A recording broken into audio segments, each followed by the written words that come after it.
Merhabalar, kanalıma hoş geldiniz. Bugün sizlerle yine dünyaca ünlü bir markanın çantasını yapıyoruz. Markanın orijinalinde tabii ki de burada ismi vardı ama ben tabii ki de o ismi yapamayacağım için bu anlamda o boşluğu böyle doldurmak istedim. Çünkü böyle gözüme de diğer türlü de o yazı olmayınca çok boş geldi çanta. Ben de böyle klasik love yazısıyla tamamlamak istedim. Umarım beğenmişsinizdir.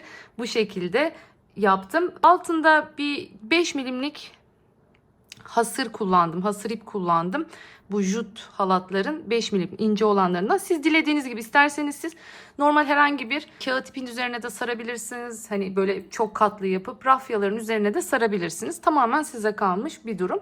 Sonrasında da zaten nasıl diktiğimi gösterdim videoda. Ben herhangi bir şekilde astar vesaire çalışmadım. Hatta çıt çıt bile takmadım. Görüyorsunuz.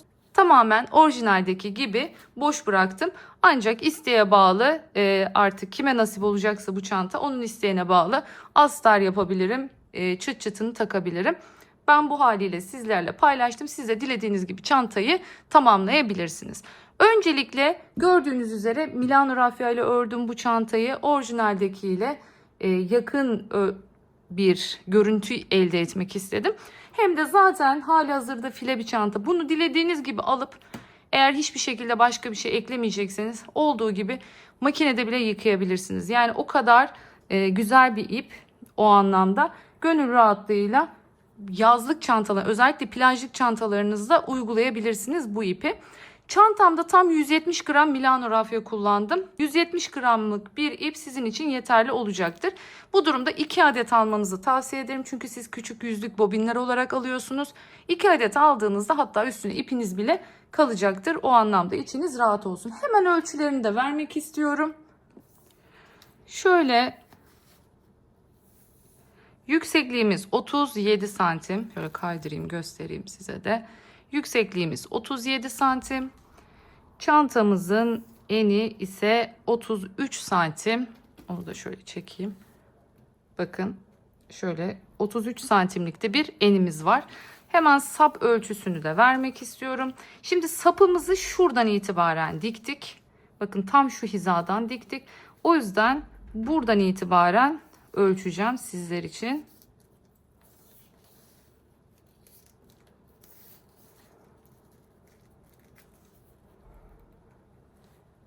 Evet, 57 santimlikte bir sapımız var.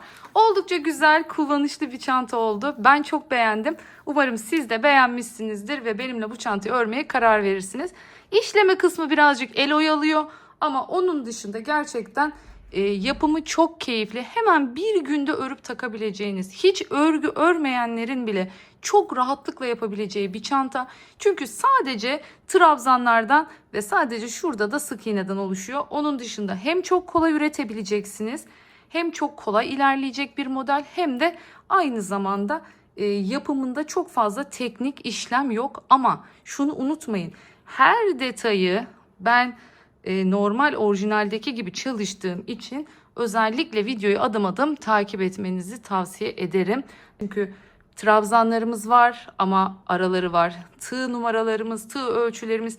Bakın orijinalindeki gibi aralara batarak yaptım. Görüyorsunuz. Orijinalde de böyle boşluklara batılarak yapılıyor. Hem boşluklara batıp hem git gel bir örgü nasıl yapılır? Bu videoda onu da görmüş olacaksınız. Hala kanalıma abone olmadıysanız kanalıma abone olup beğenilerinizle, yorumlarınızla destek olursanız çok çok mutlu olurum. Biliyorsunuz etkileşimlerimizin artması, videolarımızın daha çok kişiye ulaşması için bu çok önemli. Ve hazırsanız hiç vakit kaybetmeden haydi hemen çantamızı örmeye başlayalım. Şöyle göstereyim hemen, ben bir tane parçamı hazırladım sizler için. Bu parçamızı öncelikle file kısmını yaparak başlıyoruz. File kısmını yaparken burada file ölçüsü alırken yapmanız gereken bir püf noktasını vereceğim sizlere. Örneğin şimdi sayıyoruz, kaç tane filemiz var? 1, 2, 3, 4, 5, 6, 7, 8, 9, 10, 11, 12, 13, 14, 15, 16, 17, 18, 19, 20, 21, 22, 23, 24, 25, 26, 27, 28, 29, 30, 31, 32, 33 ve 34 tane burada filemiz var. Bu 34 tane file demek, 34 tane boşluk, o 35 tane direk demektir. Yani fileleri saydığınızda direk sayımız ondan bir tane fazla olacak. Yani bu ne demek? 34, 35 daha toplamda 69 tane burada başlangıç ilmeğimizin olması gerekiyor. Şimdi burada şöyle söyleyeyim size. 69'u bir çekeceğiz. Sonrasında fazlalık olarak çekmemiz gerekenleri daha sonra size tekrardan göstereceğim. Orijinaliyle birebir yaptım. Birebir şekilde tamamladım görüntüsel açısından. Tek fark olarak şöyle bir şey söyleyeceğim. Orijinalde şu yan tarafta bir sıra sık iğne yapıp ondan sonra bu görmüş olduğunuz trabzanları yapmışlardı. Ancak ben o şekilde yapmadım. Oraya bir sıra trabzan sık iğne koymadım. Yine orijinalinde olduğu gibi bakın tepelere değil ortalara batıyoruz. Yani trabzanların ortasına batarak ilerliyoruz bu çantamızı yaparken. Bu arada şöyle hemen bakalım çantamızın. Evet şöyle şu şekilde olması gerekiyor. Evet burası alt kısmı. Burası üst kısmı. Bakın herhangi bir şekilde daha henüz ütü yapmadım. Bu çantayı örerken ben 2 tane tığ kullanıyorum. Bunu hemen belirteyim. 3,5 milimetrelik tığ kullanıyorum. 3,5 milimetrelik tığla ne yapıyoruz? Şu kafes kısmını yapıyoruz. Sonrasında şu kenar trabzanlara geçtiğimizde 3,25'e geçiyoruz. Bu da marullanma olmasın, enişleme olmasın. Bunu önlemek için. En son bakın biliyorsunuz Milano rafya ile örüyorum ben. Milano rafya çok fazla. Böyle ben ütü basmayı sevmiyorum Milano rafyaya. Çok da tavsiye etmiyorum. Ama bu tarz böyle örgülerde hafif şu dalgalanmaların, şu kıvrılmaların önüne geçmek için üzerine bez koyuyorum. Hafiften yani nasıl biliyor musunuz? Şöyle öyle kağıt ipte bastığımız gibi değil. Şöyle hafiften gezdirip bunun sadece böyle kalıp gibi dümdüz olmasını sağlıyoruz. Onun dışında ekstradan ezdirme, uzun süre basma yapmıyoruz. Çünkü bu naylon bir iptir ve viskon dediğimiz için o yüzden ne yapar? Çekme yapar. Örgünüz toplar. Biraz daha fazla basarsanız örgünüzün yüzeyi sertleşir. Bunlar böyle hani bir şeyi kumaş yandığında ütü yanığı olduğunda yüzeyi nasıl böyle tırtık tırtık ve sert sert olursa bu da aynı şekilde olur. O yüzden ona dikkat ediyoruz. Öncelikle söyleyeceklerim bunlar. Şimdi başlayalım. 3,5 milimetrelik tığımla başlıyorum ben. Zincirlerimi Milano rafya ile çalışırken hiçbir zaman bol çekmiyorum. Çünkü bu tarz böyle esnek ipler fazla bol çektiğinizde alt kısımlarının böyle genişlemesine ve morullanma yaşanmasına sebep olur. O yüzden olabildiğince ne yapıyoruz? Zincirlerimizi mutlaka ve mutlaka birazcık sıkı çekiyoruz. Çok gevşek yapmıyoruz. Çok da abartmıyoruz ama yani hani çok da aşırı sıkı değil. Böyle tepelerimiz kadar normalde bir sık iğne yaptığınızda tepeniz ne kadar oluyorsa buradaki zincirleriniz de aynı büyüklükte olmalı diyoruz. Şimdi 69 tane zincirimi çekip hemen geliyorum. Evet 69 tane zincirimi çektim ve bu 69. bakın zincire bir işaretleyici takıyoruz. Bu bizim en sondaki trabzanımızın tabanı olmuş oluyor. Şimdi bu onun tabanı olduğuna göre bunun üzerine şimdi 1, 2, 3 tane çekiyorum yükseklik için. Bir tane de yan tarafa doğru gideceğim. Malum şurada arada bir zincir boşluğu olması lazım. Bir tane de onun için çekiyorum. Tığımı doluyorum. Bakın bu dediğim gibi tekrar söylüyorum. Bu benim ilk trabzanımın altı. Bir tane bırakıyorum. Bakın şurada bir tane bırakıyorum. Hemen yanındakine. Arkalarından değil şöyle sadece tek kanatlarından girip batıyorum.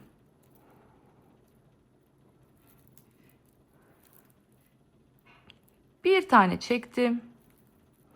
Sonra ikisini bir çektim. Sonra kalan ikisini topladım. Bu benim ilk trabzanım. Şimdi araya bir zincir çekiyorum. Bu zincirinizin çok sıkı olmaması gerekiyor. Bir zincir çektim. Bir taneyi atlıyorum. Hemen yanındakine giriyorum. Bakın bir tanesini çektim. İki tanesini çektim. Sonra kalan diğer iki tanesini çektim. Siz çok kaygan bir şekilde örüyorsunuz. Ama bizim ipimiz tığda çok takılıyor, çok tutuyor. Özellikle bu Milano rafya ile örerken bunun bir yolu var mı diye. Şimdi şu anda mesela hiçbir şey sürmedim. Herhangi bir durum söz konusu değil. Yani takılma vesaire yok. Ama takıldığı durumlarda ne yapıyorum? Nasıl bir yol izliyorum? Bazen bu bizim elimizle de elimizin işte sıcaklığı terli olmasıyla da alakalı olabiliyor. Bu durumlarda ne yapıyorum? Hemen onu göstereyim size. Şöyle bir vazelin alıyorum. Bu vazelinden bir miktar elimin üstüne sürüyorum. Alıyorum bu şekilde. Bu burada duruyor elimin üzerinde.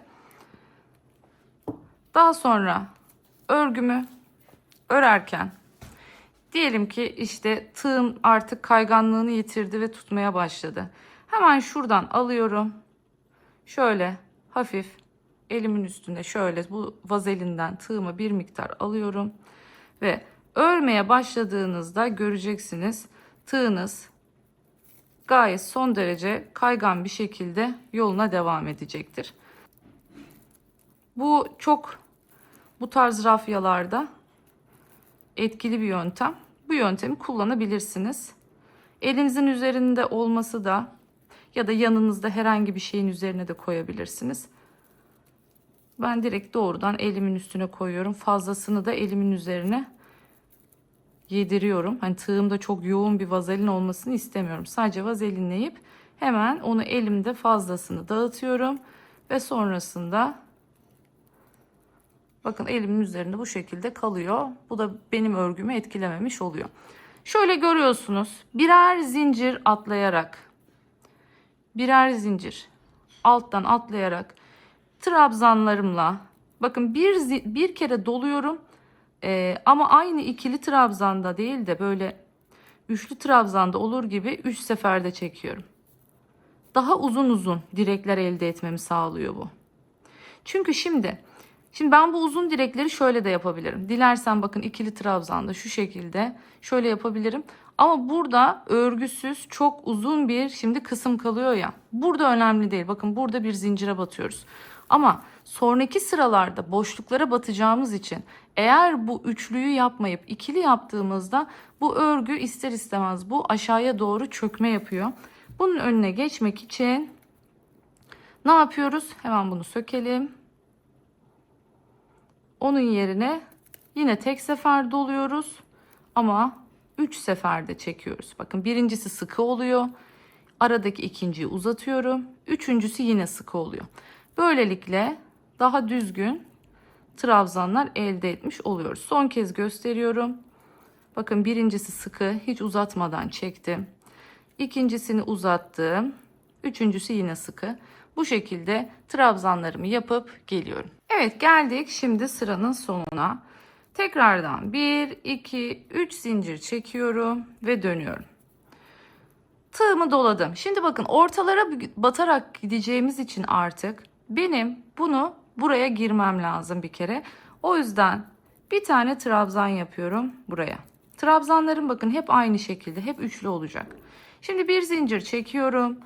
Buradaki trabzanı atlıyorum. Bakın file boşluğunu. Dediğim gibi geliyorum boşluğa. İlki sıkı, ikinciyi uzatıyorum. Üçüncüsü gene sıkı. Görüyorsunuz. Bunu sıkı yapıyorum. Bunu biraz uzatıyorum. Bunu yine sıkı yapıyorum.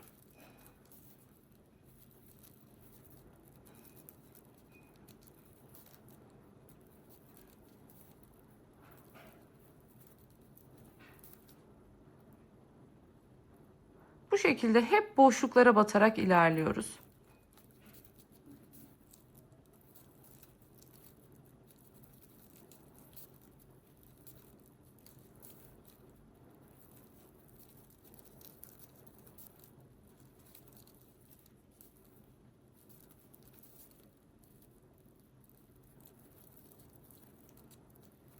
O kadar kolay bir çanta ki bu.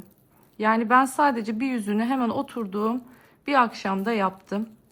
Yani normal gündüz başlamış olsanız çok rahat bir günde örebileceğiniz bir çanta. İp de güzel olduğu için açıkçası ben bu ipi tercih ettim çünkü orijinalinde kullanılan ipe yakın olmasını istedim. Bakın bu şekilde görüyorsunuz, göbeklerine bata bata gidiyoruz. 2 tane trabzanın ortasındaki zincir boşluğuna batıyoruz her zaman. Şimdi sıra sonuna kadar örüp hemen geliyorum. Geldim şimdi, bakın son filenin içine. Zincirimi çekiyorum. Buradaki yine son filenin içine de giriyorum. Ve buraya da trabzanımı yapıyorum. Ve her zaman için şu en kenardaki 3. zincirin tepesine batarak kenar direğimi tekrardan oluşturuyorum.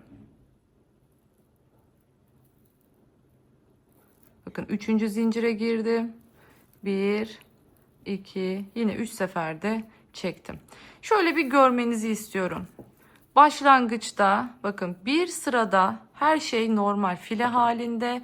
İkinci sıraya geldiğimizde kenarda yan yana 2 trabzan, kenarda yan yana 2 trabzan. Çünkü başka türlü o göbeklere batarak ilerlememiz mümkün değil. Bakın tekrardan şimdi 2, 3 tane zincirimi çektim, döndüm. Şimdi bir tane de ara boşluk için çekiyorum. Geliyorum boşluğa. Yani hep bu şekilde tekrar edecek. Bir sırada görüyorsunuz bu şekilde olacak. Bir sıra böyle olacak. Şu an birinci sıranın aynısını yapıyorum.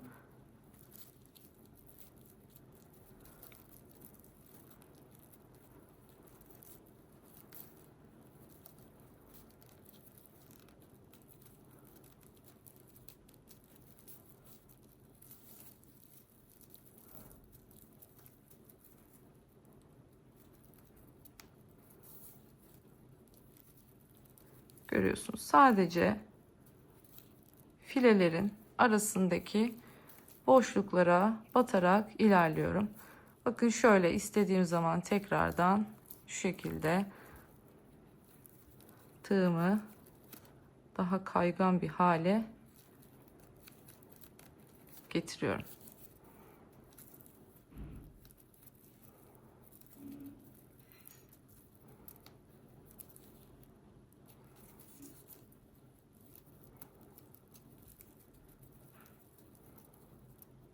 Şimdi yine sıra sonuna kadar geleyim. Geldim sıra sonuna.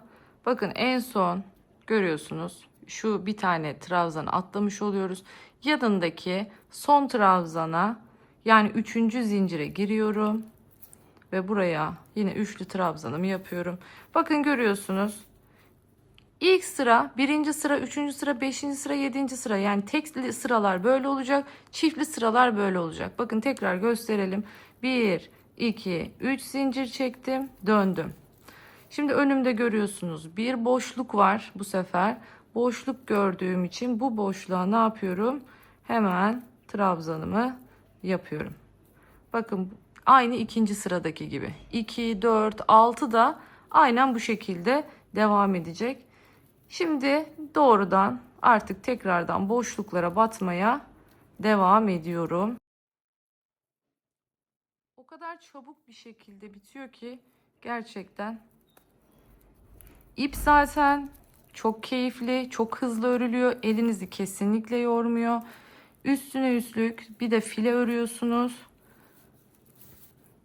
Evet, bakın bu sırada bu şekilde. Yine son geldiğimizde şuradaki son boşluğa bir tane trabzan yapacağız. Yine şuradaki 3. zincire bir trabzan daha yapacağız. Yani şu ikinci sıradakinin aynısı burada da olmuş olacak. Bu şekilde git gel git gel istediğim yüksekliğe gelene kadar öreceğim. Hadi garanti olsun. Son kez bir daha göstereyim. Ondan sonra ölçülerle devam edelim. Evet, geldik bakın sıranın sonuna.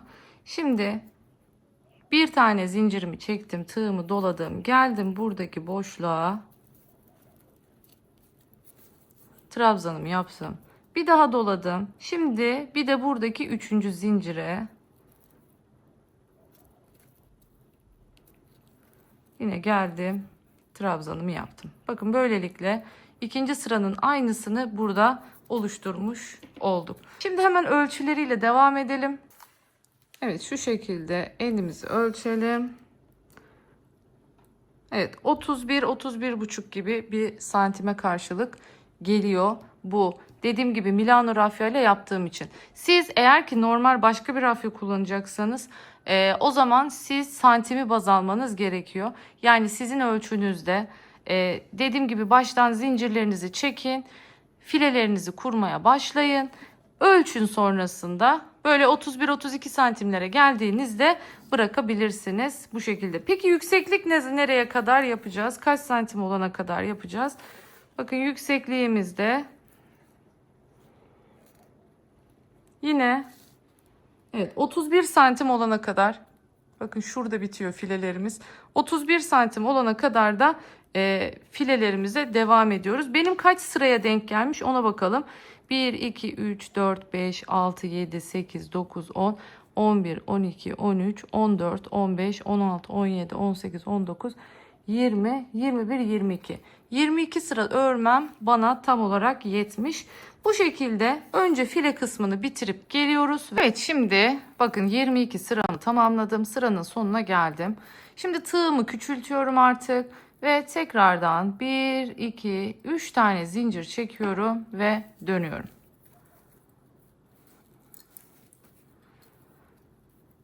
Geldim şimdi boşluğa. Yine aynı şekilde trabzanımı yaptım.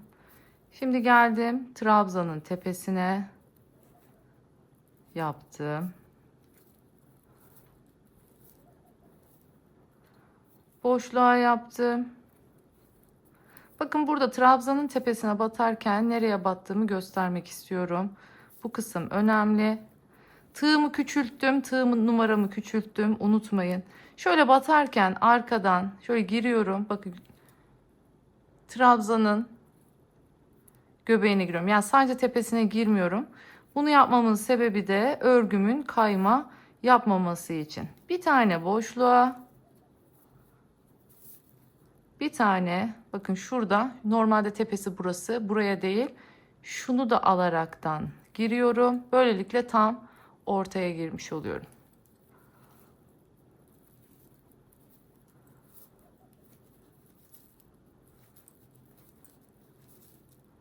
Şimdi bir sıra bu şekilde gideceğiz.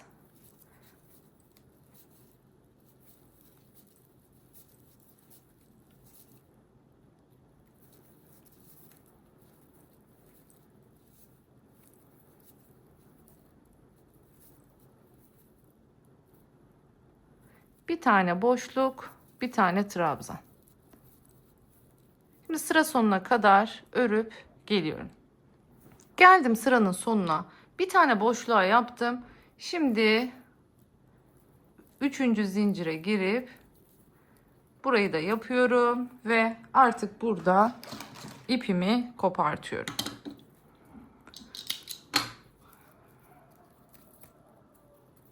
Bu ipi şu ilmeklerimden tekrardan geçirip öne alıyorum. Bir üst sırayı örerken üstüne tekrardan öreceğim. Şimdi bakın görüyorsunuz, ilmek tepelerimizin daha küçük olması için, marullanma olmaması için bu şekilde bu yöntemi kullandık. Tekrardan görüyorsunuz aynı şekilde şuradaki ilk baştaki zincirin tepesine giriyorum. Ve yine 1, 2, 3 zincir çekerek başlıyorum. İpimi de üzerinden bakın içinden yürüteceğim. Şimdi burada şu şekilde batıyoruz. Arka loblara giriyoruz. Arka lobu alırken onun altındaki ilmeği de alıyorum.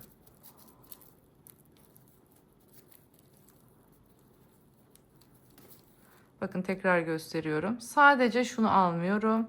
Onun altındaki, yani arkada 2 ilmek ama görüyorsunuz ön tarafta şöyle bir hat bırakıyoruz. Orijinalinde böyle yapmış. O yüzden ben de bu şekilde ilerliyorum. Arkaya giriyorum. Arkaya girerken şöyle tek kanat değil, şu şekilde göstereyim. Bakın arkalarda şöyle ikişer tane var, görüyorsunuz. Şu 2 taneye birden giriyorum.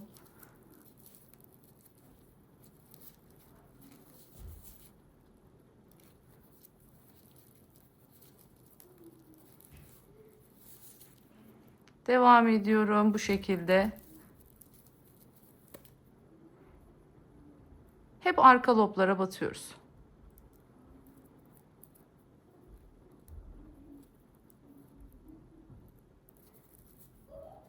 Tığımı doluyorum. Yine arkaya girdim. Bakın ipimi de bu şekilde arada yok edip gittim.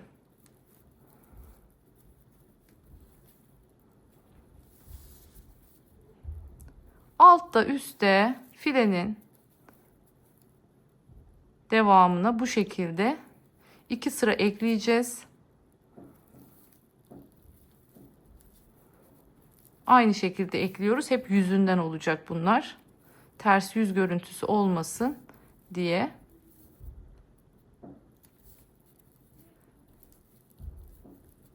Şimdi bu şekilde sıra sonuna kadar hemen örüp geliyorum. Evet, şimdi geldim sona doğru. Bakın ip içinden yürüttüm. 2 tane kaldı. Bu bir.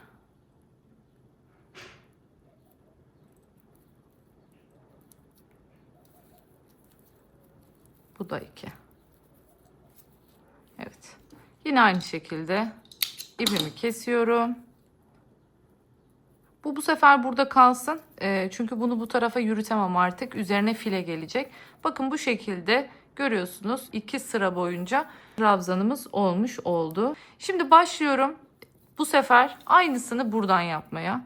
Bakın burada ilk işaretleyicimi taktığım yer vardı. Köşe noktası. Buradan giriyorum. Bir kanat daha alayım buradan. Evet, şöyle 2 kanat olacak şekilde girdim.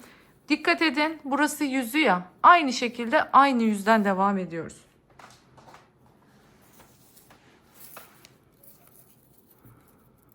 Tekrardan ipimi geçiriyorum. 1, 2, 3. Yanların zincir olması bilerek yapıyorum. Hiç önemli değil çünkü oralar dolacak.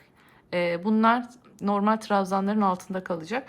O yüzden bunun hiçbir önemi yok. Yine başladım bakın. Bir boşluk. Geliyorum bir tane trabzana. Bir tane boşluğa. Bir tane trabzana.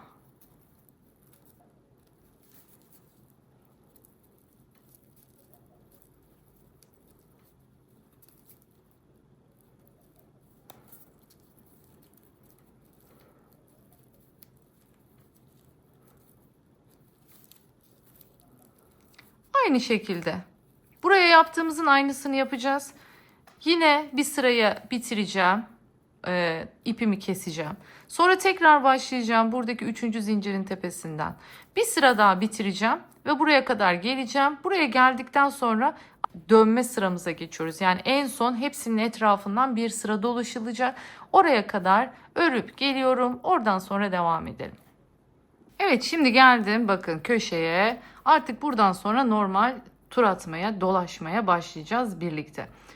İpimi uzatıyorum. Döndürdüm. Bakın bırakmıyorum.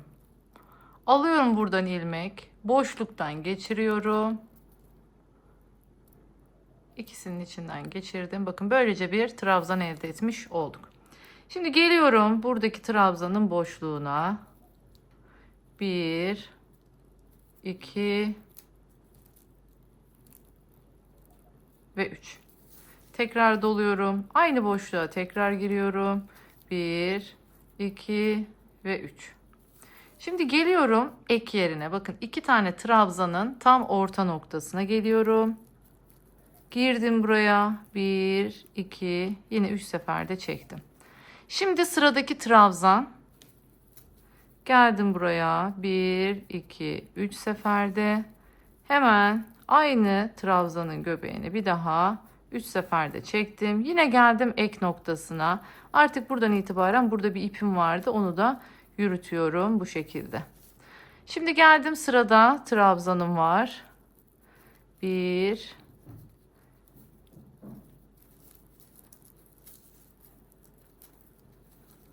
ikinci trabzan. Bir tane nereye? Ek yerine.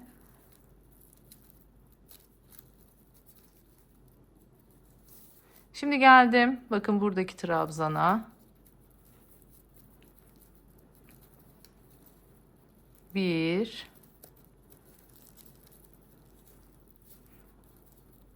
İki. Şimdi bir tane ek yerine.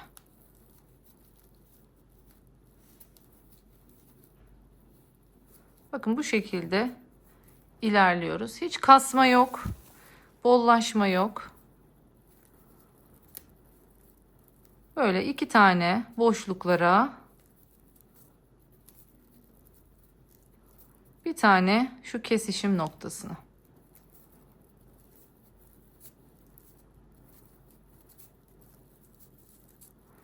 Bir, 2 tane, bir tane.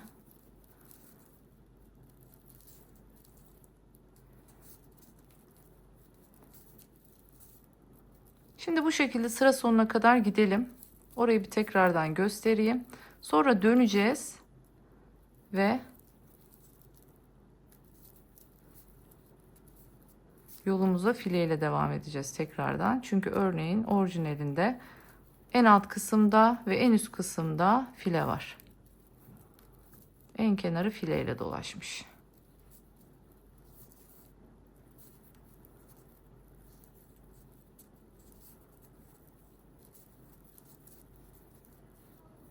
Evet, gayet güzel ilerliyoruz. Evet, geldik sona. Şimdi en son trabzan boşluğuna bakın, buraya filenin için 2 tane yapmıştım. Şimdi bir tane ek yerine geliyorum. Burada ağız ağza eklemeler yapacağımız için sayılara dikkat edelim.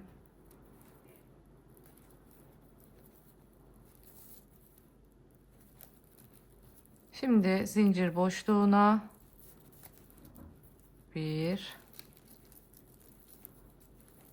2 tane, bir tane kesişim, bakın 2 tane görüyorsunuz trabzanın birleşim noktasına. Şimdi tekrar bir, 2 ve üçüncüsü son olarak zincirin tepesine. Şimdi burada nasıl dönüyoruz onu göstereceğim sizlere. Bakın bu şekilde şöyle bir tarafı, bir kenarı şöyle bitirmiş olduk. Şimdi burada fileye dönmemiz gerekiyor. Fileye dönerken nasıl dönüyoruz? Aynı şekilde tekrardan, yani dilerseniz burada bir köşe çevirmesi yapabilirsiniz. Dilerseniz doğrudan buraya yine bir trabzan yapmaya başlayabilirsiniz. Ben şimdi buradaki noktaya trabzan yaparak devam edeceğim. Bu şekilde döneceğim ben köşeyi. Şimdi birinciyi yapmıştık. İkinciyi de yaptık. Aynı noktaya giriyorum. Bu benim kenardaki 3. zincirim. Bakın battığım yer. Üçüncüyü yaptım aynı noktaya. Ve dördüncüyü yaptım. Bakın bu şekilde köşeyi dönmüş olduk. Geliyorum şimdi hemen yanındaki trabzanın tepesine. Yine şöyle o arkadaki 2 taneyi birden alıyorum, unutmayın. Yine arka kanat. 1, 2, 3 seferde çektim. Şimdi burayı yaptım. Pardon, özür dilerim. Buraya batmıyoruz. Fileye geçeceğiz çünkü şimdi. Şimdi bir tane zincirimi çektim. Geliyorum. Bir tane görüyorsunuz, atlıyorum. Hemen yanındakine. Çünkü neden? File yapmaya başlıyoruz. Bir zincir çektim. Bir tane atladım. Filemi yaptım. Bir zincir çektim. Bir tane atladım. Yine arka loplara batıyoruz. Bir zincir çekiyorum. Bir tane atlıyorum. Şöyle görüyorsunuz, aralarda birer taneyi atlıyoruz. Bakın burada da bunu atladık. Yine bir zincir çektim. Bir tane atladım. Şimdi sıra sonuna kadar bu şekilde filelerimizi yapıyoruz, geliyoruz. Evet, geldim en son bakın köşedeki noktaya. Buraya da hemen trabzanımı yapıyorum. Şimdi dönüyorum, bu tarafa geçeceğim. Aynı noktaya ne yapıyorduk? Tam köşedekine 4 tane yapıyorduk. 1, 2, 3 taneyi yaptık.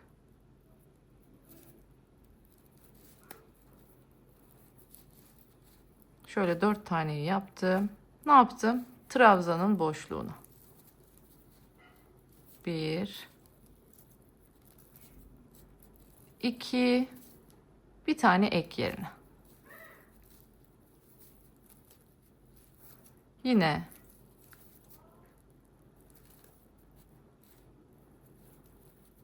1,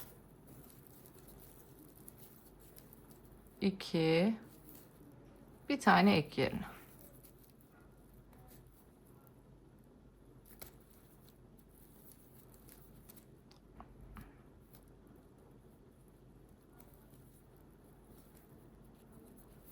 Yine geldim trabzanın boşluğuna, yani filemizin içine 2 tane buraya, bir tane bakın buradaki ek noktasına.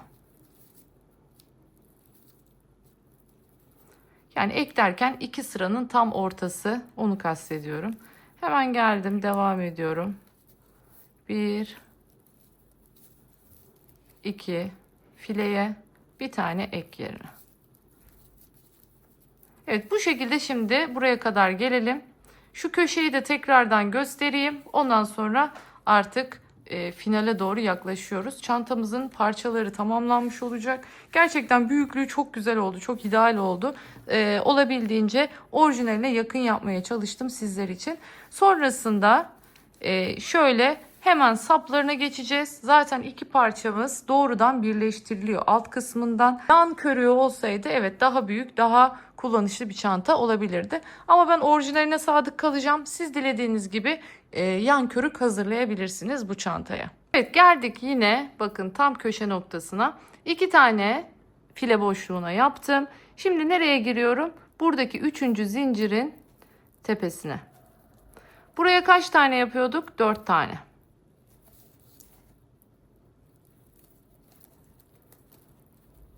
İki, üç,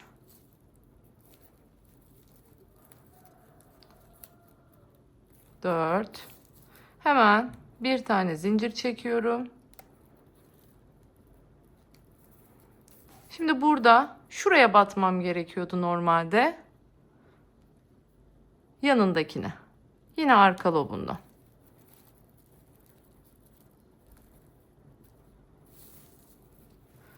Bir tane zinciri çektim. Bunu atladım yanındakine. Yine bunu atladım yanındakine.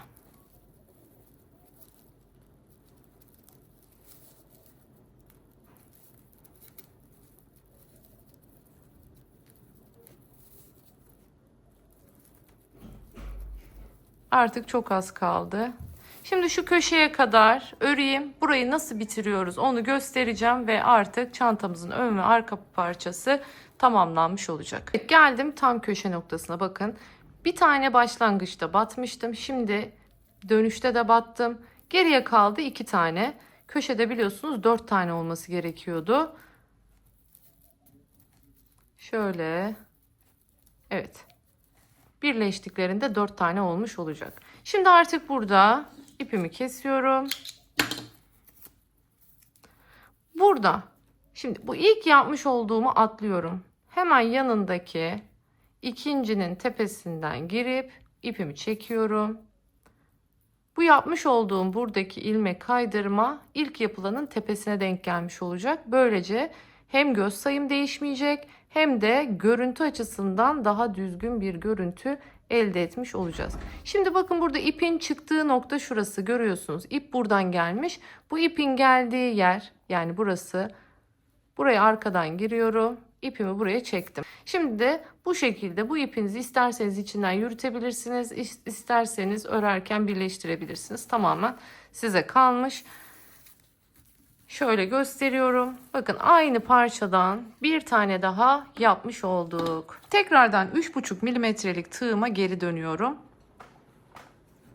İpimi aldım ve 6 trabzanla başlıyorum.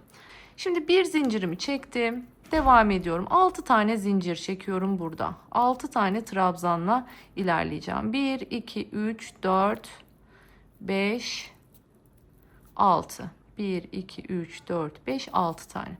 Şimdi şu görmüş olduğunuz 6. zincir, yine bakın 6. trabzanımızın altı. Karıştırmamanız için buraya işaretleyici takıyorum. Şimdi bu onun tabanı. Bunun üzerine 1, 2, 3 tane zincir çekiyorum. Tığıma doluyorum. Şöyle görüyorsunuz. Hemen yanındaki diğer zincire giriyorum. Ve buraya normal. Şimdi bu sefer artık hep ikili trabzan yapacağım. Yani çok uzun uzun olmasına gerek yok burada. Daha kısa olsun istiyorum trabzanlarım. O yüzden normal ikili trabzan yaparak yoluma devam edeceğim. Ama dilerseniz aynı görüntü devam. Bakın el alışkanlığı 3'e gidiyorum hemen. Şöyle. Dilerseniz dediğim gibi üçlü trabzan yaptığınızda çok daha kısa sürede bitecektir. Yani hem daha uzun uzun olduğu için. Evet. Bakın bu şekilde 6 tane oldu. Kenardakini de sayıyorum. Yine söylediğim gibi kenardakilerin üzerine dönüşte sık iğne yaparak döneceğiz. Şimdi tekrardan, o yüzden hiç uğraşmıyorum. Yani zincir benim için burada yeterli gözükmeyecek çünkü zaten. 3 taneyi çektim. Bu benim, bakın bunun devamı. O yüzden şu ilk baştakine batmıyorum. Batarsam ilmek arttırmış olurum. O yüzden ikinci trabzanın tepesinden devam ediyorum burada. Git gel yapacağımız için doğrudan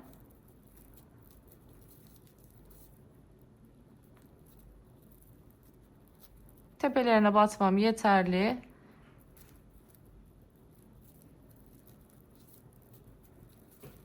Bu şekilde.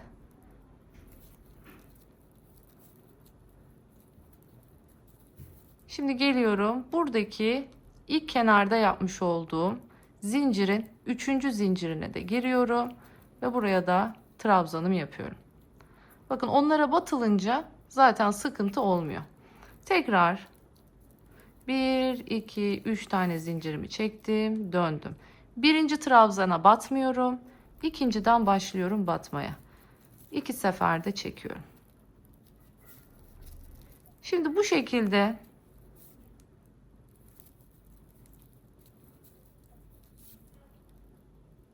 istediğim yüksekliğe gelene kadar, siz tabii ki de kolunuza nasıl beğeniyorsanız o boyda yapabilirsiniz. Ben ortalama böyle bu tarz çantalarda 50-60 iyi geliyor. Bakın kenarda 3. zincire yine battım. Örgümüzü daha sonra sık iğne ile dolaştığımızda sadece ortadaki şu 4 tane gözükecek. Şu kenarlardakilerin üzerine sık iğneler gelmiş olacak. Tekrardan hatırlatıyorum bunu. 1, 2, 3 tane çektim, döndüm, ilkini atladım.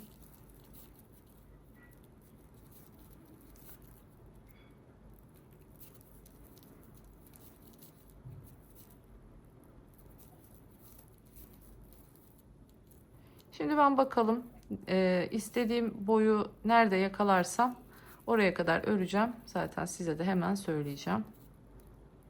Bundan 2 tane hazırlıyoruz. Sapımızı da hazırladıktan sonra en son tamamının birleştirme aşamasına geçeceğiz. Bakın bu şekilde görüyorsunuz. Bitirip geliyoruz. Şimdi bir yöntem daha göstereyim. Eğer şu kenarı karıştırıyorsanız şöyle yapabilirsiniz. İlk etapta doğrudan buraya batın. Bakın buradan bir ilmek çıkartın. Buraya batın. Sonra bunun üzerine 2 tane zincir çekin. Böylelikle o zaman karıştırmış olmazsınız. Şimdi tekrardan göstereyim.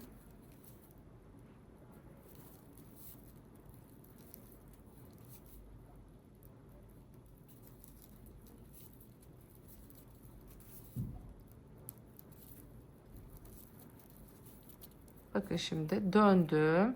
İlk tepemiz bakın burada V'miz. İlk tepeye giriyorum. Bir sık iğne yapıyorum. Üzerine 2 zincir çekiyorum. Yani böylelikle o kenardaki o zincir boşluğu görüntüsünden de kurtulmuş olursunuz. Şimdi buraya kadar 3,5'la örmüştüm. Şimdi buradan sonra 3 milimetrelik tığa geçiyorum. Kenarlarında bollaşmanın olmaması için. Şimdi şu şekilde en son batılan yere bir kere daha batıyorum. En kenardaki noktaya. Sonrasında şimdi burada boşluklara girmeyeceğiz. Delik oluşmaması için şöyle trabzanların içlerine giriyorum. Şu şekilde.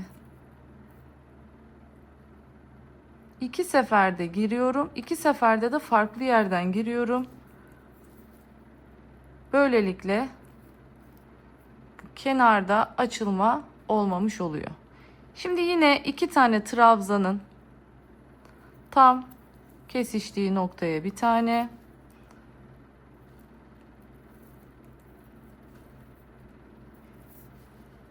İki tane herhangi noktalarından giriyorum. Bakın yandaki trabzanın. Bir tane yine kesişim noktasına. Geliyorum şimdi burada. Bir tanesini bu şekilde girip batıyorum. Şimdi diğerinde farklı yerden girmek adına şöyle alıyorum. Hep ikişer kanat almaya çalışıyorum. Ayrıklık oluşmasın diye. Şimdi yine eklem yerine.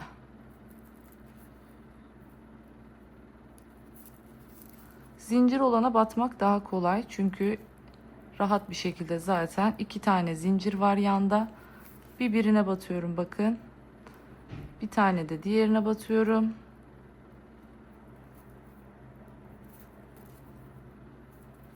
Yine bir tane ek yerine. Eğer tığı küçültmezseniz bu kadar çok battığınızda burası genişleme yapar.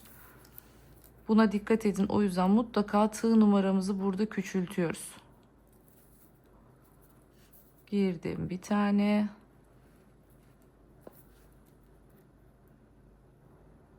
Bir de buradan.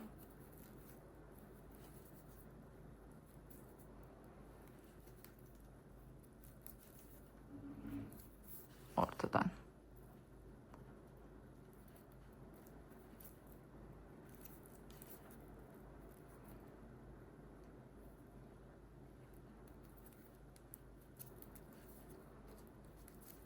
Bu şekilde şimdi sıranın sonuna kadar gelelim.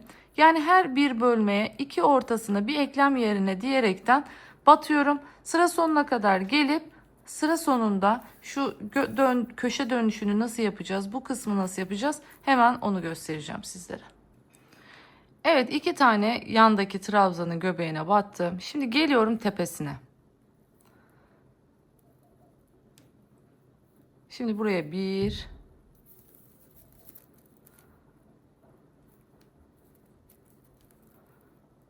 2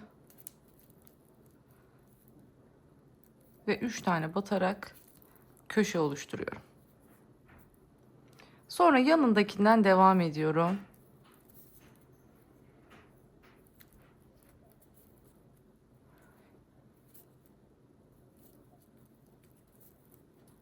Zaten burada batacak olduğumuz yerler hazır. En sonuncusuna geldim. Bu ipi dikmek için bırakmıştım. O yüzden onu arkaya aldım. Şimdi aynı boşluğun içine ikinci ve üçüncü. Geliyorum şimdi. Yine yan tarafa.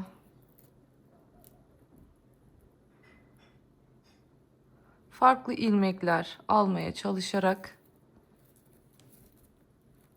yine 2 tane yaptım. Bir tane ek yerine yaptım. Şimdi geldim. Zincir yaptığım kısma bakın, burası. Bir tane o alttaki ilk sık iğne yaptığım yere, üstte de zincir yaptığım yere. Şimdi yine bir tane ek yerine.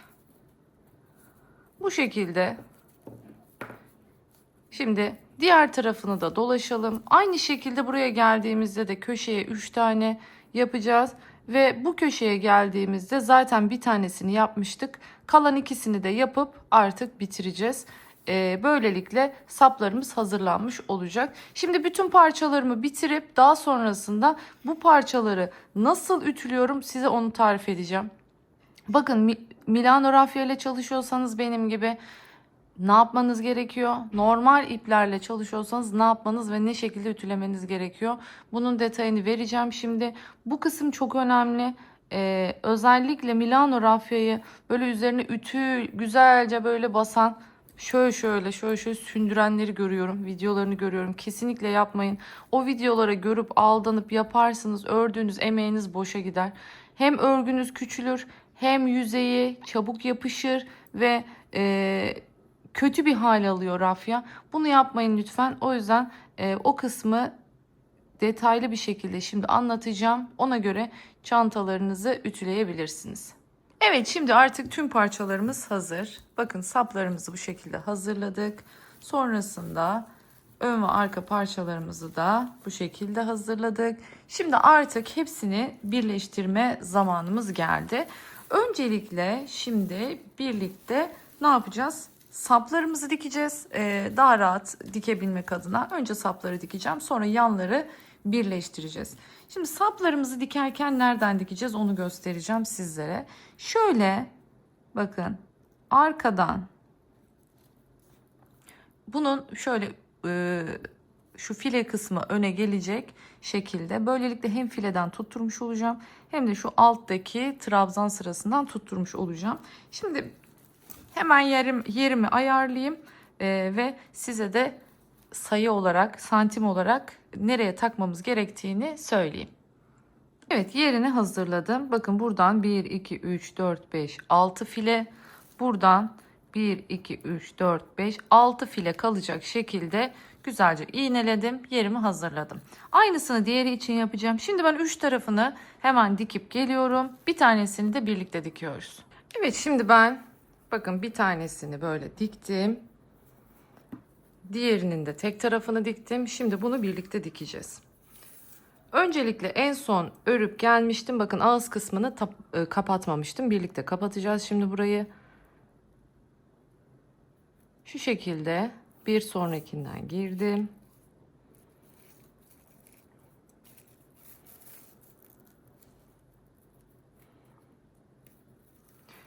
İpin çıktığı ilmeğin ortasından tekrar girip ipimi arkaya çekiyorum ve bu şekilde burayı da tamamlamış oluyorum. Şimdi sapımızı düzgünce düzeltiyoruz. Buruk olmasın. Yerimize bakıyoruz şimdi. 1, 2, 3, 4, 5, 6. 6 tane şöyle kenarda kalacak şekilde yerine koydum ve hemen tekrar gösteriyorum. 1, 2, 3, 4, 5, 6. Hemen 6 boşluktan sonra gördüğünüz gibi şu direkten hemen buradan giriyorum.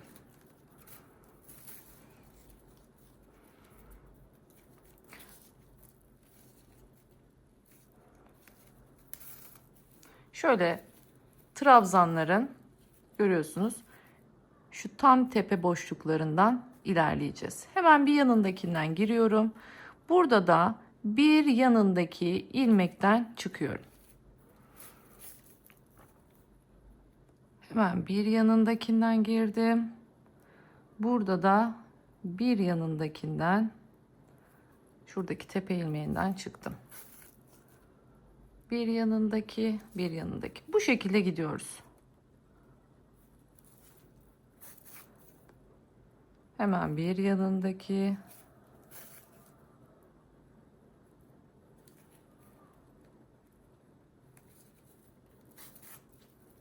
Zaten şurada altta sık iğnemiz var biliyorsunuz. Aynen o sırayı takip ediyoruz.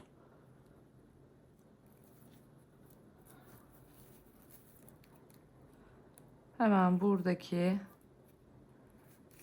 ilmekten bakın çıktım. Yanındakinden girdim ve tam burada köşedeki bakın ilmeğimiz tam buradan çıkıyorum. Şimdi burada tekrardan aynı noktadan girip çıkacağım. Gir çık yapacağım. Orayı bir sabitlemek için.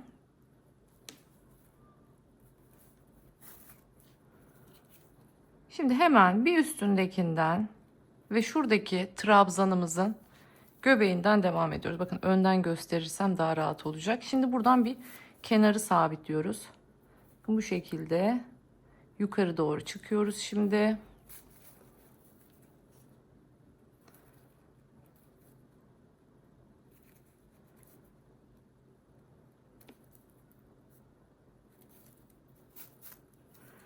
Hemen yanındaki bakın zincirden giriyorum bu şekilde.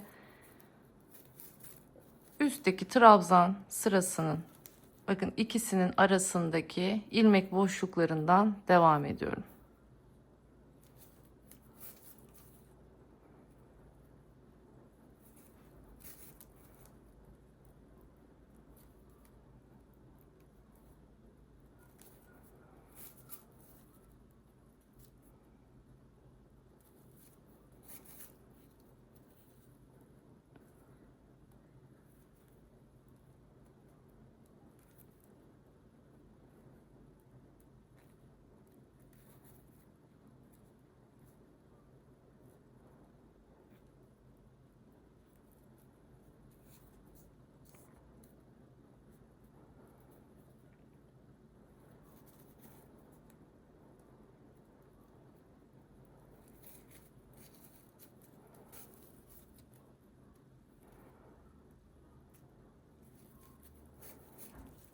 Yine geldim aşağıya doğru iniyorum. Bu sefer bu kenardaki trabzan direğini kullanıyorum. Burayı da bu şekilde sabitlemiş oluyorum.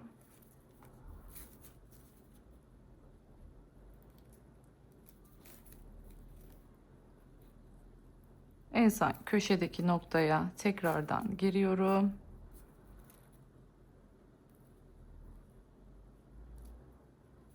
İpimi arkaya çekiyorum. Bakın bu şekilde nasıl tutturmuş olduk? Şöyle, şöyle, şöyle ve şöyle. Tam bir dikdörtgen şeklinde tutturmuş olduk. Şimdi buradan hemen şu köşe noktasında ipimi bir sabitliyorum. Güzelce. Ve sonrasında doğrudan şu sık iğnelerimin arasından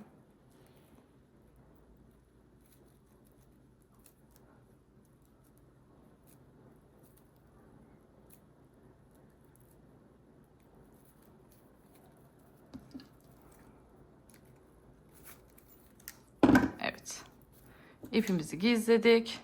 Artık kesebiliriz. Gördüğünüz üzere saplarımız hazır.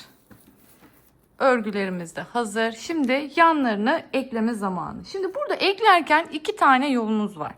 Bunlardan bir tanesi doğrudan şöyle karşılıklı getirelim. Şu şekilde ağız ağza dikerek de birleştirebilirsiniz. Dilerseniz ilmek kaydırmayla da birleştirebilirsiniz. Bu tamamen size kalmış. Yani size hangisi kolay geliyorsa o yöntemi tercih edebilirsiniz burada. Şöyle yaptığınızda bakın görüyorsunuz. Bu şekilde ağız kısmında şöyle bir boşluk kalacak. Bunu böyle birleştirmeye kalkmayın. O zaman burası kötü durur. Hafif şu şekilde ağız ağza istediğiniz yöntemle birleştirebilirsiniz. Ben burada ilmek kaydırma ile birleştirmeyi tercih ediyorum. Onu söyleyeyim. Çünkü şöyle bir ip koparıp sürekli ip gizlemeye çalışmakla uğraşmak istemiyorum. O yüzden bir baştan başlayıp diğer uca kadar ilmek kaydırma yöntemiyle ilerleyeceğim. Zaten örneklerimiz sayılı olduğu için bakın hiçbir şekilde işaretleyici koymama gerek kalmamış oluyor. Şimdi şu köşelere bakın 4 tane batmıştık. 1, 2, 3, 4. Şu buradan ikincisi, buradan üçüncüsü diyebilirsiniz. Tam bu ilmekte şu iç taraftaki lobdan girdim. Aynı şekilde bakın burada da 4 tane var köşede. 1, 2, 3. Aynı şekilde buraya da girdim. Şimdi ipimi alttan çekiyorum. Şimdi hemen yanındaki ilmek,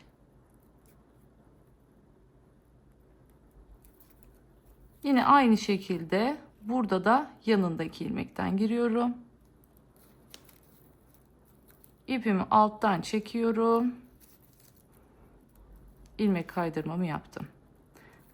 Bir ilmek buradan, bir ilmek buradan. İpimi alttan çekiyorum. Bakın içinden geçiriyorum. Bir tane de bunun içinden geçiriyorum. İlmek kaydırıyorum. Bir ilmek buradan, bir ilmek buradan.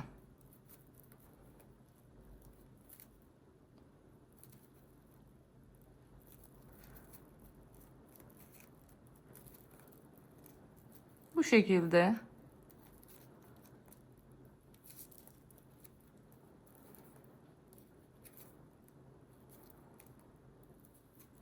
şimdi dikecekseniz de nasıl yapmanız gerekiyor onu da göstereyim size. Şimdi bunda hiçbir sıkıntı olmayacak. İlmek sayılarınız eşit. O yüzden bir baştan başlayacaksınız.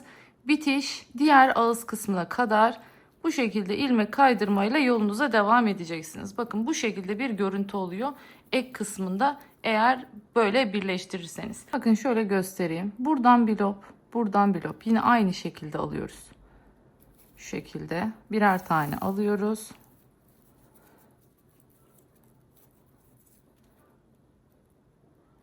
Yine aynı. Birer tane. Şöyle birer kanadından alıp,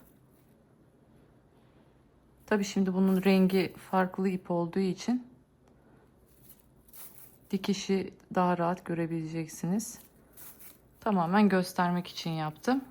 Bakın ortada şöyle bir görüntü olmuş oluyor. Dilerseniz şöyle göstereyim. Burada bu görüntü, burada bu şekilde bu görüntü. Tamamen size kalmış. İstediğiniz yöntemle birleştirmekte özgürsünüz. Çantamız bitti.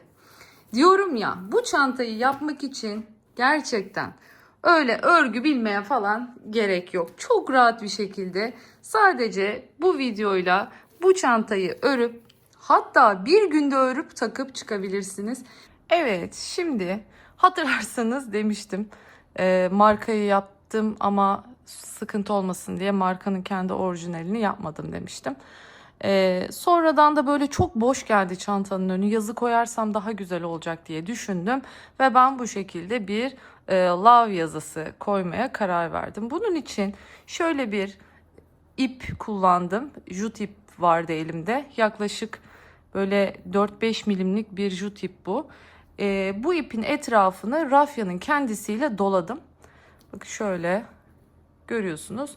Ve bu yazıyı bu şekilde altına bir karton kutu koydum. Şöyle göstereyim. Karton kutunun üzerine iğneyle saplayaraktan şeklimi verdim. Bakın şu şekilde belli noktalarından iğneyle tutturdum. Düzgünce yazımı yazdım. Yazıyı yazarken bakın şuradaki 4 tane kareyi baz aldım. Şu 4 sıra fileyi kendime bir böyle defter çizgisi gibi kullanaraktan yazıyı yazdım. Şöyle biraz böyle isterseniz siz burada da bırakabilirsiniz. Yani sadece love da olabilir. Ben bir de şöyle bir kuyruk yaptım. Çünkü ipimi o kadar kesmişim, o kadar sardım. Dedim uzatırım nasıl olsa şöyle altına diye. O yüzden benim 115 santim kullandığım ipten. Bakın siz buna hiç gerek yok diyorsanız doğrudan 1 metreden de yapabilirsiniz. Yani 1 metre ipi sarıp bu şekilde kullanabilirsiniz. Şimdi ipi nasıl sarıyoruz hemen size onu da göstermek istiyorum. Yani nasıl yaptım, bu ipi nasıl sardım, üzerini doladım onu göstereceğim. Burada şuna dikkat etmenizi tavsiye ediyorum. Ben yanlış taraftan başladığım için ben bunu sararken büküsü şöyle hep açıldı. Doğru. Şimdi bunun büküsü bu tarafa doğru ya, o zaman siz de sararken bu tarafa sarın ki bu bükü bu şekilde düzgün dursun. Sararken daha düzgün bir silindir elde edebilirsiniz bu şekilde, bu sayede. Hemen nasıl sardığımı göstermek istiyorum. Şimdi çok uzun bir parça saracağımız için eğer şöyle açık açık sarmak istiyorsanız o zaman ipi kese kese gitmeniz lazım. Yoksa zorlanırsınız. Hani bir parça mesela ip kesip açıp o şekilde sarabilirsiniz. Daha rahat edersiniz o sayede. Ama hiç ipi koparmayacağım, bütün saracağım, kendi bu haliyle saracağım derseniz ilk başlangıcımızı şöyle bir açıyoruz.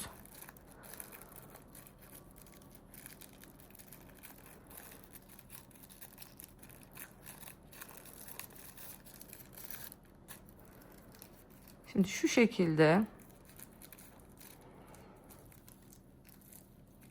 bunu içine alıyorum. Bakın şöyle biraz böyle doluyorum. Sonra şu ucu kıvırıyorum. İçine aldırıyorum. Ve artık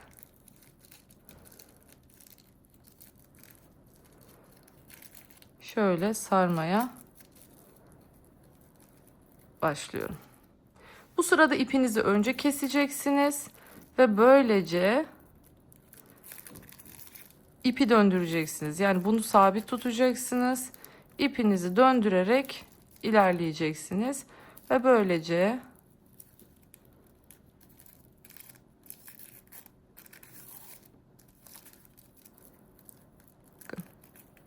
bu şekilde ipimizi doluyoruz. Şimdi burası tamam. Komple hepsini doladık. En son kısmını da yaptığınızda şöyle stik yapıştırıcılar var ya, o yapıştırıcıyla yapıştırıyorsunuz. Buraya kadar dediğim gibi hazırladınız. Sonrasında şeklini veriyoruz. Şimdi hemen bakalım. L harfimi biraz uzun yapıyorum. Bakayım 1, 2, 3, 4, 5, 6, 7, 8, 9 sıraya denk gelmiş L harfim. Nereden başlıyor? Çantanın ağız kısmından 1, 2, 3, 4, 5, 6 boşluk bırakıp başlıyorum. Bu şekilde. Dilerseniz 5'ten de başlayabilirsiniz. Hiç önemli değil. 9 sıra olacak şekilde yaptım. Bakın görüyorsunuz. Şu 2 sırada şeyimi yapmışım. Kıvrımımı yapmışım. Sonrasında 4 sıranın içine yerleştirdim. Bakın şöyle bir ekran fotoğrafı alarak aynısını siz de yapabilirsiniz. Bakın tam tamına denk geldi. Yani iki taraftan eşit mesafe olacak şekilde denk gelmiş oldu. Şimdi bu şekilde bunu ayarladıktan sonra artık bunu dikme aşamasına geçeceğiz. Onun için tabii ki de yine kendi rafyasını kullanacağım ve bir de iğne kullanacağım bu aşamadayken. Burada dikkat etmeniz gereken en önemli aslında püf noktası. Şimdi ben bu yazıyı koymayı en başta düşünmediğim için kenarlarını birleştirdim. Ama siz bunu zaten koymayı düşünüyorsanız şu yan iki parçayı birleştirmeden, yani örgümüz böyle şöyle tek katken dikme işleminizi yapın. Daha sonra çantamızın yanlarını birleştirin. Yani sizin için bu çok daha büyük kolaylık olacaktır. Çünkü ben şimdi ne yapmak zorundayım? Sürekli dikkat etmek zorundayım. Alttaki parçayı tutturmamam lazım bu noktada. Sadece bakın sürekli dikkat edeceğim. Herhangi bir şekilde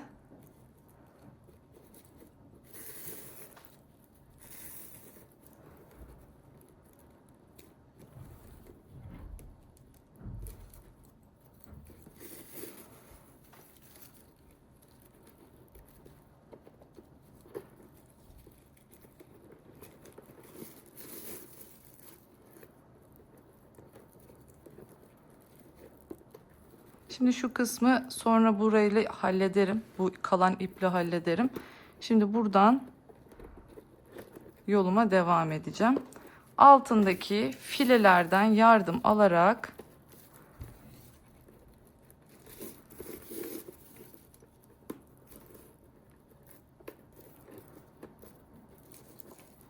şu rafyalarımıza dikkat edelim.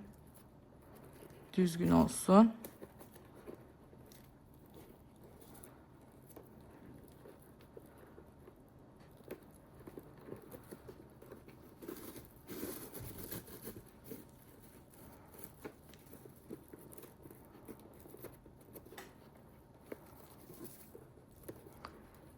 Eğer ki bulunduğunuz mesela noktada denk gelmezse, mesela trabzan denk gelmiyor, o zaman göbeğinden normal boş sararak devam ediyoruz.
Evet, bakın bu şekilde aynen yine aynı.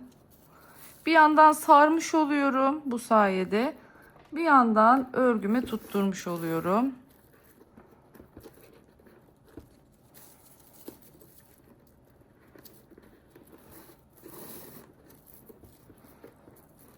Şöyle düzeltiyorum.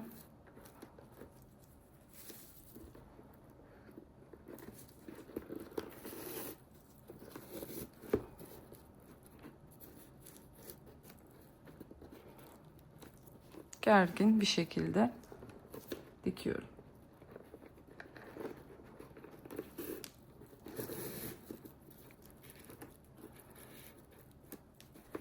Mantık anlaşıldı diye düşünüyorum.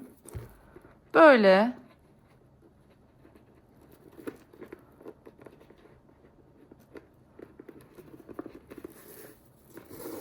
şimdi şurada sadece ek yerlerini nasıl yapacağız onu da göstereyim.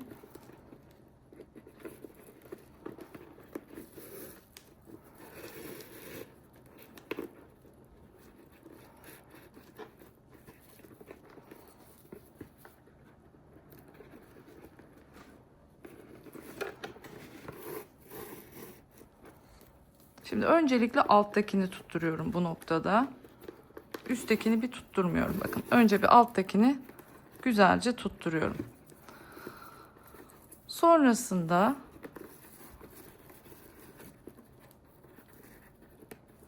üsttekini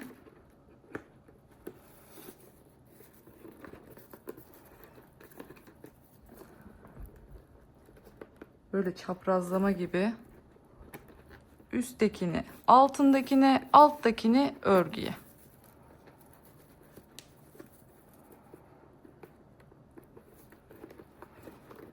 Bakın tekrardan şuradaki iğnemizi çıkartalım artık.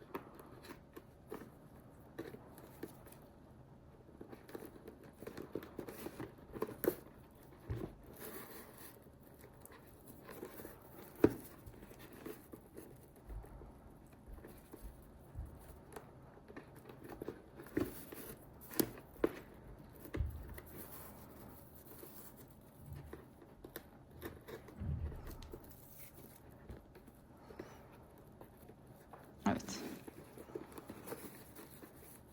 Şimdi şu üsttekinden devam ediyorum. Artık bunu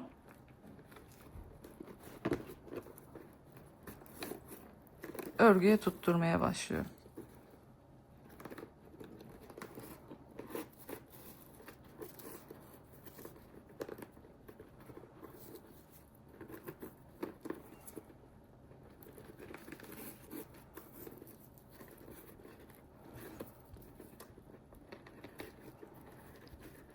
Şöyle güzelce sıkı sıkı sarın.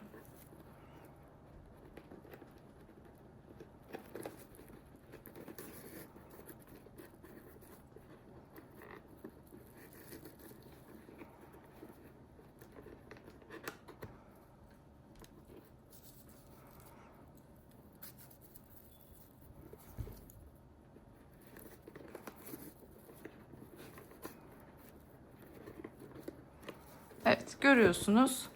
Düzgün bir şekilde böyle örgümüzle birleştiriyoruz yazımızı. Mantık anlaşıldı diye düşünüyorum. Artık buradan döneceğiz. Buradan buraya geçeceğiz. Böyle bu alttakiyle bunu ikisini aynı anda sarıyorsunuz. Bakın şu hizayı. Bunu aynı sarıyorsunuz. Sonrasında buradan gelip dolaşıp tekrardan bu noktadan geçip böyle dolaşa dolaşa gideceğiz. Yani mantık aynı. Hem bir taraftan bakın tekrardan örgünün üstünü sarmış oluyoruz, hem de bir taraftan çantaya tutturmuş oluyoruz. Bu yöntemle hepsini dikiyorum. Artık ondan sonra finalde görüşüyoruz. Ve finaldeyiz. Gerçekten o kadar tatlı oldu ki bir işleme çantanın bütün havasını değiştirdi diyebilirim.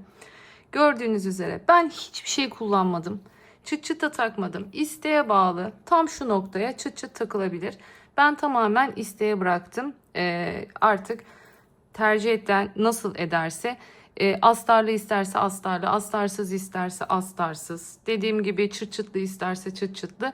Her şey isteğe, talebe bağlı.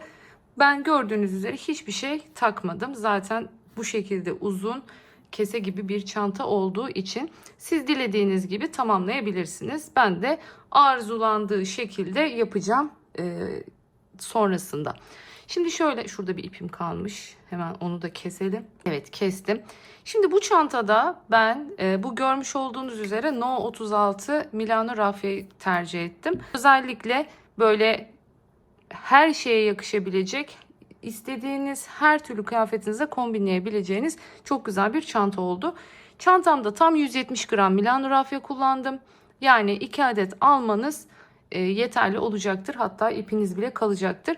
Dilerseniz ben orijinaline uygun çalıştım. Orijinaldeki sayılarla çalıştım. Siz dilerseniz daha da büyütebilirsiniz. O isteğinize kalmış. Umarım beğenmişsinizdir. Umarım benimle buraya kadar bu güzelliği örmüşsünüzdür diyorum. Bir başka videoda daha görüşmek dileğiyle. Kendinize çok iyi bakın. Hoşça kalın.